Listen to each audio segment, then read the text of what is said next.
Why Airbnb could lose the battle against hotels. Stay tuned because we're going to tell you how to compete with those hotels. Hi, I'm Sarah Karakayan. And I'm Annette Grant. And together we are Thanks for visiting. We've been hosting for well over a decade, welcomed tens of thousands of guests, and earned thousands of 5-star reviews. Our portfolio continues to bring in over 1.5 million year over year, and supported not only by the industry's leading brands, but also some of the biggest media outlets. And we're here to help you with your furnished rental. So an article recently came out from Business Insider, and the title is Airbnb Executive Hints at Coming Perks That Could Convince Travelers Not to Book Hotels. Here's a highlight. While attending the Olympics, Airbnb executive Dave Stevenson told Bloomberg the short-term rental giant is considering an array of new offerings for guests. In his remarks, Stevenson mentioned massages, personal chefs, and more frequent cleanings, amenities that mimic those found in many luxury hotels. The company is preparing to launch services that will make it better for guests to stay in Airbnbs next year, so 2025, Stevenson told Bloomberg. How are they going to supply services? No, They don't even own the Don't homes. even get us started. We have so many thoughts, guys. Why you should pay attention to Airbnb news. Proactive hosting versus reactive hosting. You are a top-level host. You need to know what's going on with Airbnb. You can't just have guests asking you questions, maybe your friends and family, your network, other investors. You need to know what's going on. You've got to pay attention to this news. In my family, I've got a psychologist, I have a nurse practitioner, I have an electrician, and you better believe there's industry news, whether they're newsletters or talking about different, accounts that they follow, just like you're doing right now, watching our YouTube video. It is imperative that since Airbnb is a giant in our space, I know we champion direct booking and not having allegiance in terms of putting all of our eggs in their basket. But at the same time, what Airbnb says absolutely affects our businesses. So I've got a hot tip for you. In Google search, you can set it up so that anytime Airbnb is mentioned in the news, or VRBO, or Booking.com, or Expedia, any of these big travel giants, that you get notified, just like when you subscribe to our YouTube channel, you will get notified when content is added, and that as an industry expert now, because you are a host, you are on the up and up with news, whether it's good or bad or just plain interesting, like this article that came out. Hotel offerings that Airbnb may not have. So here's the deal. In the article, this Airbnb exec is like, oh, if we're going to compete with hotels, then we'll do something to our platform where Airbnb offers concierge services, more frequent cleanings, and whatever Chefs, else he said. Massages. Yeah, massages and chefs. So let's break that down and talk about, first of all, is it worth it for us hosts to have some sort of offerings? Can Airbnb, at the end of the day, we're running our rentals. So it's going to be us that runs those operations. But we can talk about the good and the bad while we deep dive into all of these points of view. Okay, at a hotel, if you arrive early, you can totally leave your luggage with the concierge, or when you're ready to go, if your flight's later in the day, but you need to check out of your room, you can leave your luggage with the concierge while you explore the town or do what have you. And for us, it's hard to do that, right? Because you've got your cleaners coming in after the guest checks out, and there's some liability there with what if something gets, lost or damaged? The property is still there where the cleaners are in there. That's one thing that to be concerned about. Number two is there's just luggage in the way while your cleaners are trying to clean. It's a logistics nightmare of the key code so they can still get in yeah. and get out. It's What if they're late picking up their luggage, but your next guest wants to check in early? Unless you are purpose sheer space built and you have a door where luggage there's just closet. That's maybe separate from your space. There are companies out there. Third-party services, yeah.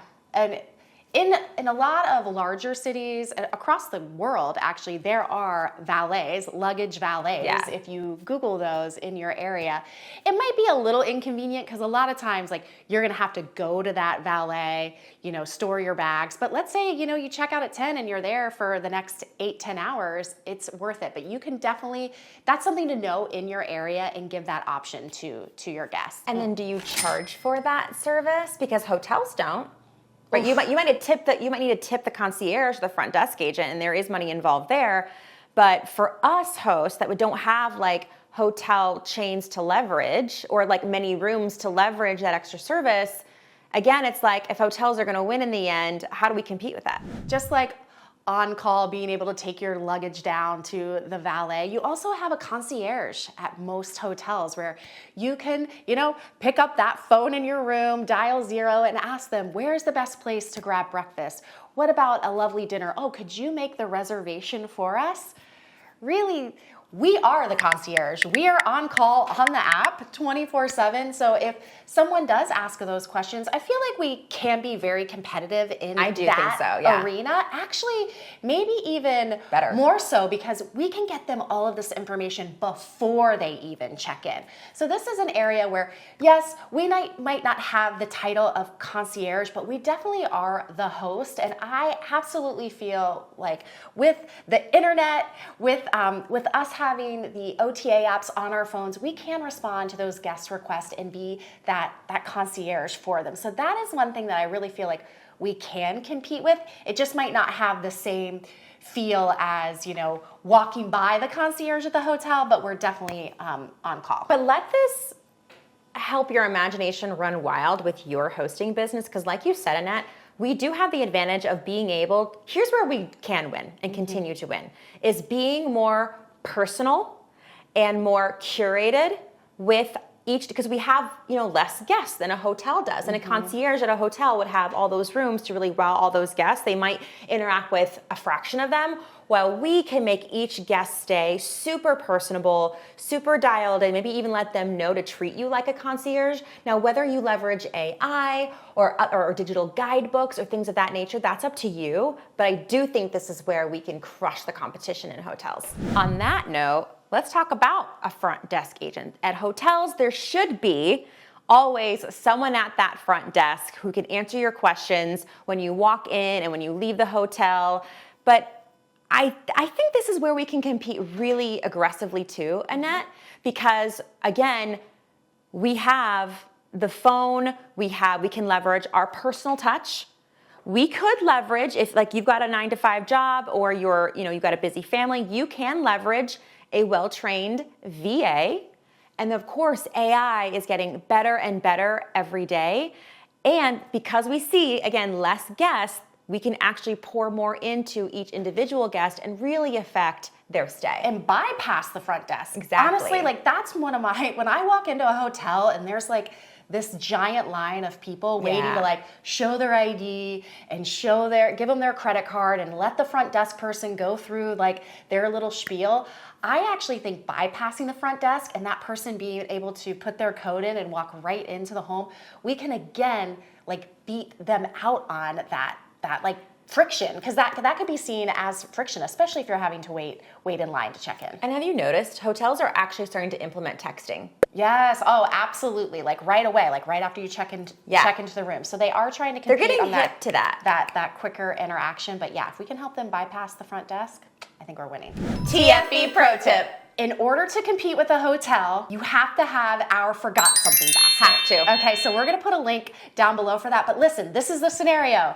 You check in, you unpack all of your things, you got in late, you open up your toiletry bag, and you forgot your freaking toothbrush. That is the worst feeling. What do you do at a hotel? You pick up the phone. Hey, can you have somebody deliver me a toothbrush? Yes, no problem. It's up there in 2. You check into an Airbnb, you do that. Where's the closest drugstore? I don't have a car. I gotta get an Uber. Is it safe for me to walk? No. If you have our forgot something basket, it's literally faster than a hotel because it's right there in the bathroom. You don't have to tip anyone. You're like, oh my gosh, look, a toothbrush, toothpaste, got it right here, individual wrapped for me. And your guest is going to have their mind blown. So I'm telling you, our forgot something basket is a way that we can take down these hotels. All right, hotels have a leg up on us with being able to move a guest from room to room if there is an issue, right? So in our world, if you are hosting 1, 2, 3 properties, hopefully they're booked. And so if your AC unit goes down in one of your properties, or that refrigerator... That doesn't ever happen, does it? Oh, never happens. Even if you do all the things that you're supposed to do preventatively, some things don't happen. Your refrigerator goes down, the TV won't work. You can't just move them from property to property. I will say this, if you manage properties, so we manage several properties, it has been nice where I'm like, oh, I do have an option where we can move them. But first of all, they gotta like get in their car most of the time and drive to another property, right? Not fun. It's not fun. So here's our version of doing that, is having a backup for your backup, right? So what do I mean by that? Well, let's say your AC unit does go down.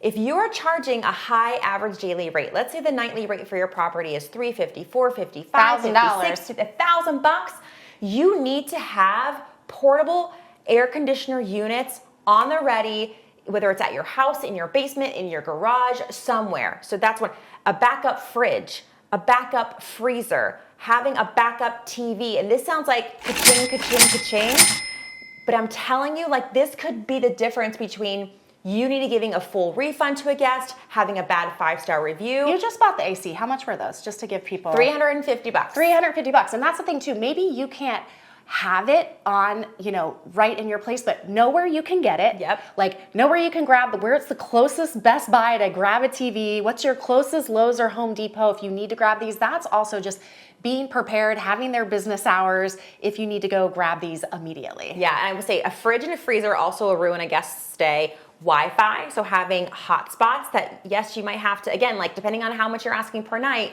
consider having a hotspot. That's something that I don't know if you can go and get right away, maybe at Best Buy. You can. Mm-hmm. So a hotspot, and then a backup TV that has the legs on it that maybe your TV's mounted. I've learned this. Have it with the legs on it so you can just bring it. Maybe it sits on the dining table. Maybe it sits on a coffee table that you kind of like move around. But being able to like pivot really fast is your backup from a hotel, just being able to move the guest to another room. I am very passionate about room service. It is one of my loves. There is nothing better to me than getting 2 beds, because I eat in one, sleep in the other. But I love picking up that phone in the room and just talking to the beautiful voice on the other end, ordering food. They bring it to my room. My favorite is the hotels that have the little buzzer on them, and you just ring it and they take the room service away. You don't even have to put it out in the hallway. You just kind of, let them know that you're done eating. That is one thing that, like, as hosts, we're not competing with that, okay? We're not rolling in a white tablecloth with the mini ketchups and the teeny tiny Tabascos. I love it. We're not competing with that, okay? But also that room service, oof, it'll get you. It is not cheap. It's like 30% to bring it to your room, and then you got to tip the person because they're staring at you, and you're like, I got to tip them too. They know where I'm staying. But here's where we can get a small leg up on the hotels. Like, I love when I check into a hotel and there's some water bottles, and I know they have a mini bar if I want to partake in that. But you could do a fill the fridge, all right? This is where you ask your guest ahead of time and have some photos ready. Like, show them, hey, if you want me to, and you can Instacart this, you can DoorDash, you can Noshable this. Get it ahead of time and have it in the refrigerator for them. So it might not be quote unquote room service, but we call this the fill the fridge service, and they can have all of their favorites right there in the refrigerator when they check in. You could also, we've done this a couple times, if you have a larger property, I would interview some in-house chefs that you know that they're insured, you have their COI on file, you know that they know what they're doing, and that way if a guest at a larger property wants to have like one night dinner where they don't have to do the grilling or they don't have to do the cooking, you could offer a personal chef to come and XYZ and get them in contact with that pre-vetted person so they don't have to call around and get quotes, say, I've already done that work for you.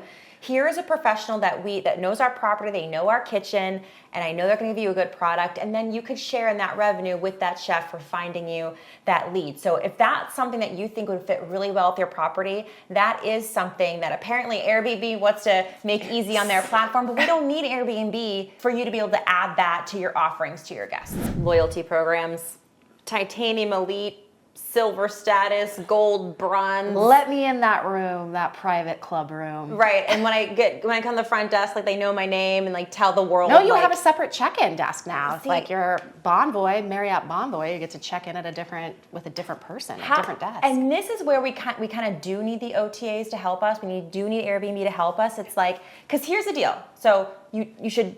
After you watch this video, you should check out our video all about our version of loyalty programs, because you can absolutely put something in place. But if I'm being real, it's hard to compete with the giants like Hilton and Marriott and those other big brands when it comes to loyalty programs. Now, if Airbnb or Booking.com or VRBO had something where, like, no matter if you stayed at Annette's Airbnb or my Airbnb, like, you're collecting points to keep you on the platform, there must be something that's not. Yeah, can we tell the executive to worry about points versus services? Yeah, like, they can control that. It's like there must be something wrong with it, or like not ideal for them. Well, So it's I like, guess, why aren't they doing that?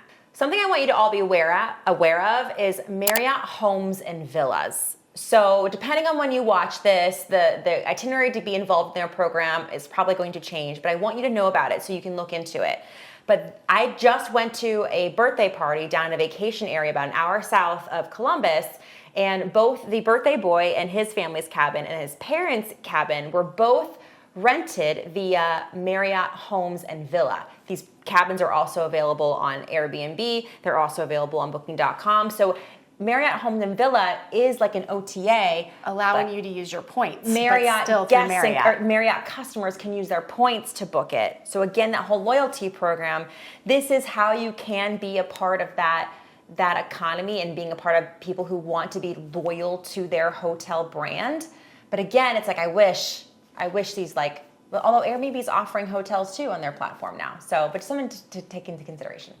We all know there is one big topic we haven't covered yet, and it is that daily housekeeping, that daily cleaning, that getting your bed made fresh every day, that new towel, that new washcloth, that refresh. Oof, that is hard to compete with a hotel. Post-COVID, or after the height of COVID, there are some hotels that tell you that they're not going to be doing that, right? You have to request it. You have to request it. But there are hotels that are getting back to that because they see this is their leg up on staying in a short-term rental. But here's the deal. It really is economies of scale. So if you're watching this right now and you have a multi-bedroom, multi-bathroom property, a high average daily rate, consider adding this as a little bonus to your guests. Maybe it's not every day, depending on where you're located. If labor is something that you can fit in, the cost of maybe a mid-stay clean. A mid-stay clean, a mini refresh, having it every day, and at the call of a front desk and having a cleaner there. I don't know if that's something that you can swing, but again, it is something to consider. If you have a 1-bedroom, 1-bathroom, lower average daily rate, downtown property, I don't know if we can compete with this unless the guest requests it and pays for it, which you can offer that if you have like a digital guidebook or some sort of sign in your rental saying that this is something you offer. But you're gonna have to work it out with your cleaner and make sure it's something that you can add into your operations seamlessly. Okay, we're not gonna leave you hanging like you can't compete with these mid-stay cleans or daily cleans at all. You can at least have your property prepared for your guests. So a couple of things here. Having extra towels and sheets. If you do have that washer and dryer, making sure it's accessible, clean, ready. You have detergent ready for your guests. On just like the cleaning aspect, we advise always having supplies for your guests that are specific for your guests. Like your cleaning team is gonna bring in their own supplies, but having supplies for your guests that if they wanna do, clean the kitchen. I know I love doing my daily wipe down of all my countertops. Giving them their set of cleaning supplies so they can do their own daily clean. You wanna make sure that you're equipping them, and that's the way that we can compete. Listen, we think that both Airbnb and hotels actually can win because we're two different products, but you better believe each and every guest that comes through your door is going to be comparing you to their favorite hotel stay. So we have got to be on our A game. We've got to be pacing ourselves too for those guests and making sure that we're staying in alignment because we don't want to lose market share to the hotels, even though we are two different products. They're gonna be continuing to come for us. All right, so early in the video, we talked about building out your own loyalty program, so definitely check out that video. And then if you are struggling to get bookings, Annette and I have mastered this, so check out that video right after you finish this one, and let us know in the comments below, what are you doing to compete with hotels? How do you think we have a leg up? And what do you think about Airbnb trying to take advantage of offering these services, and then can they actually help us in that, or is it going to hinder how we operate our rentals? But with that, I am Sarah Karakayan. I'm Annette Grant, and together we are Thanks for visiting.